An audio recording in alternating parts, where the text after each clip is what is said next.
प्रिय विद्यार्थियों, मैं डॉक्टर एम.जेड. खान से आचार्य भूगोल, राजकीय कला महाविद्यालय कोटा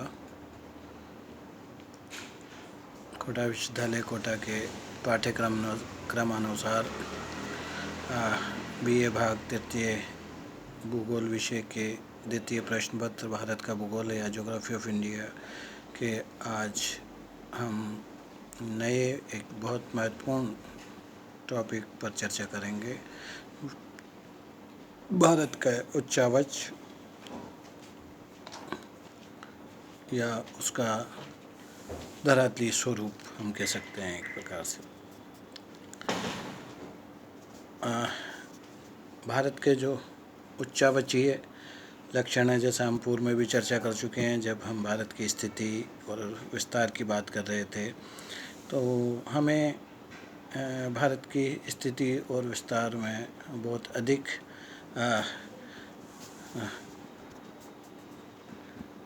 धरातलीय भिन्नताएं हमें देखने को मिलती हैं। भारत के उच्चावचीय लक्षणों में अत्यधिक हमें विविधता देखने को मिलती है, या जहाँ पर उच्चावचीय लक्षणों में अत्यधिक विविधता पाई जाती है। एक और हम जैसा पूर्व में भी कहा कि ऊंचे गगनचुंबी पर्वत स्थित हैं उत्तर में, तो दूसरी ओर उसके मध्य भाग में समतल मैदान है, जिसे उत्तर का बड़ा मैदान या सिंधु गंगा के मैदान के नाम से जाना जाता है। तो उसके दक्षिण भाग में प्राचीन चट्टानों वाले पठार स्थित हैं। इसी प्रकार दक्षिण में तटीय मैदान या तटीय क्षेत्र स्थित हैं, जिन्हें हम पूर्वी तटीय क्षेत्र या पश्चिमी तटीय क्षेत्र के रूप में जानते हैं। तो कई सारे द्वीप भी हैं जिनके बारे में हमने संक्षेप में बात की थी कि बंगाल की खाड़ी में स्थित अंडमान निकोबार द्वीप समूह बहुत महत्वपूर्ण हैं। तो अरब सागर में स्थित हमारे देश के लक्षद्वीप जो हैं वो बहुत महत्वपूर्ण हैं। तो इस तरह से हमें बहुत सारी धरातलीय विविधता या भिन्नता हमारे देश में देखने को मिलती है। देश के अगर हम इसका प्रतिशत के हिसाब से देखें, अगर अलग अलग किस रूप में धरातलीय भिन्नता है हमारे यहाँ या अलग अलग धरातल के रूप में है, तो देश का जो संपूर्ण क्षेत्रफल है उसका लगभग 10.7% जो भाग है वो पर्वतीय भाग के रूप में कहा जा सकता है कि पूरे देश का जो धरातलीय भाग है उसमें 10.7% जो भाग है वो पर्वतीय भाग के रूप में है।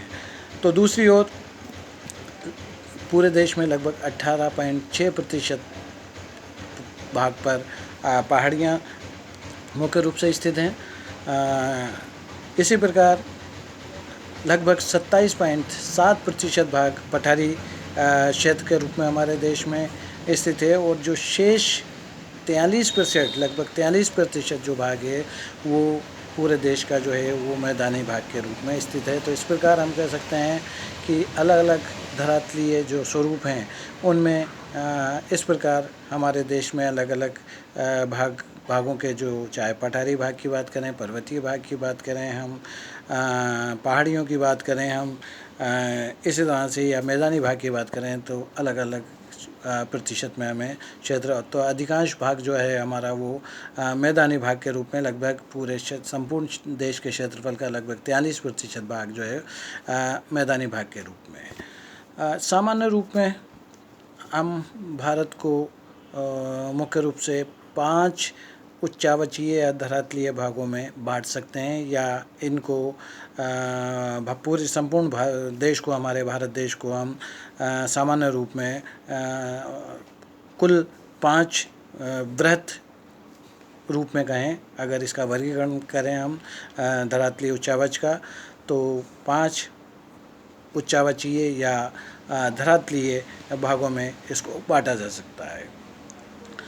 पहले नंबर पर हम 5 में हिमालय पर्वत को ले सकते हैं, द हिमालयन माउंटेन्स, जो कि दूर उत्तर में स्थित हैं हमारे देश के। पूरा उत्तरी भाग एक चापाकार रूप में है जो पूर्व से पश्चिम तक फैला हुआ है, पर्वतीय क्षेत्र के रूप में, जो हमारी न केवल जलवायु को नियंत्रित करता है अपितु हमारी सुरक्षा की दृष्टि से भी बहुत महत्वपूर्ण है। तो ये पर्वतीय, ये अनेक पर पूरा एक हिमालय पर्वत नहीं है, ये अनेक श्रृंखला पर्वतीय श्रृंखलाओं के रूप में है। जब हम इसके बारे में विस्तार से चर्चा करेंगे।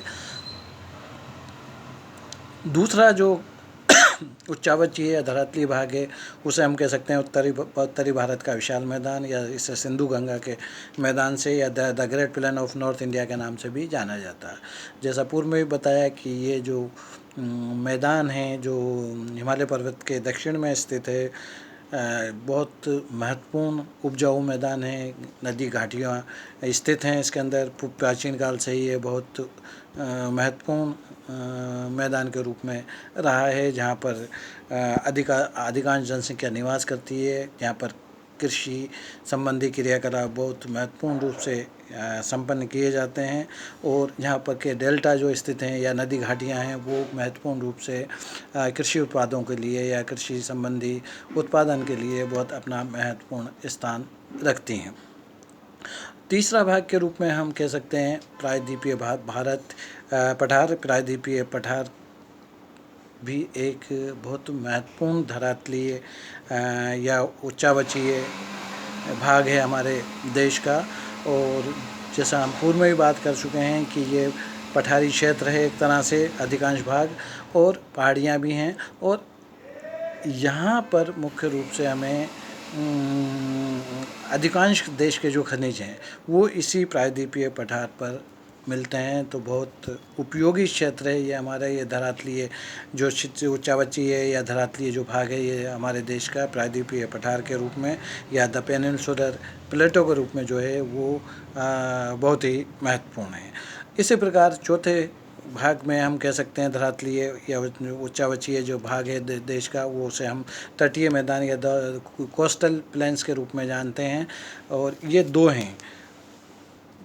प्रायद्वीपीय पठार के पूर्वी भाग में पूर्वी तटीय मैदान, और पश्चिम भाग में जिसे हम पश्चिमी तटीय मैदान के नाम से जानते हैं। ये भी हमारे लिए बहुत देश के कई सारे आर्थिक क्रियाकलापों के लिए बहुत ही अपना महत्वपूर्ण स्थान रखते हैं। ये एक तरह से मुख्य रूप से कहा जा सकता है।